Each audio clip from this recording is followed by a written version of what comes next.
নবরাত্রির পঞ্চম দিনে অর্থাৎ শারদীয় নবরাত্রির পঞ্চমী তিথিতে দেবী স্কন্দমাতার পূজা হয়ে থাকে। দেবী দুর্গার অন্যতম রূপ মাতা স্কন্দমাতা। দেবী স্কন্দমাতার কোলে স্কন্দ অর্থাৎ কার্তিকেয় বিরাজ করে। স্কন্দের মাতা রূপে তাই তিনি স্কন্দমাতা। দেবী চতুর্ভুজা এবং সিংহবাহিনী। মাতা স্কন্দমাতা তিনি অতীব দয়ালু। ভক্তের প্রতি কৃপা পরবশ হয়ে তিনি সন্তান দান করেন, সুখ সমৃদ্ধি, গৃহ সুখ, সাংসারিক সুখ সব কিছু দান করেন। এই দিন দেবীকে ফল ফুল দিয়ে যাবতীয় উপচারে পূজা করতে হয় এবং দেবীর প্রধান ভোগ কলা প্রদান করতে হয়। তাছাড়া হলুদ রঙের যে কোনো মিষ্টান্ন দ্রব্যই দেবীকে দেওয়া যায়। এই দিন ভক্তকে হলুদ বর্ণের বস্ত্র পরিহিত হতে হয়।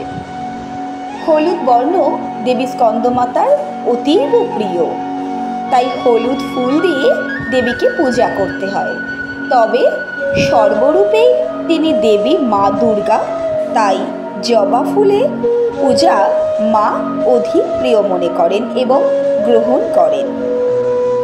দেবী স্কন্দমাতার কোলে স্কন্দ অর্থাৎ কার্তিকেয় বিরাজমান এবং কার্তিকেয় বিরাজমান হয়ে দেবীকে স্কন্দমাতা পরিচয় দিয়েছেন। এই রূপে মাকে পুজো করলে যাদের গৃহ শান্তি অভাব আছে অথবা সাংসারিক দুঃখ কষ্ট, সন্তান না হওয়ার যন্ত্রণা রয়েছে, তারা সন্তান লাভ করবেন। সন্তান থাকলে তাদের মঙ্গল হবে এবং সাংসারিক সুখ সমৃদ্ধি, গৃহ শান্তি লাভ করবে। দেবী ভক্তের প্রতি অতীব কৃপা পরবশ।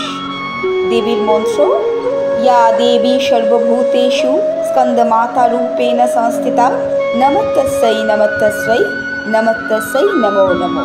নমো দুর্গা ওই নমো, দেবী স্কন্দমাতা ওই নমো, ওম হ্রিং স্বামিন্যৈ নমো। এই বীজ মন্ত্রে দেবীর পূজা হয়ে থাকে।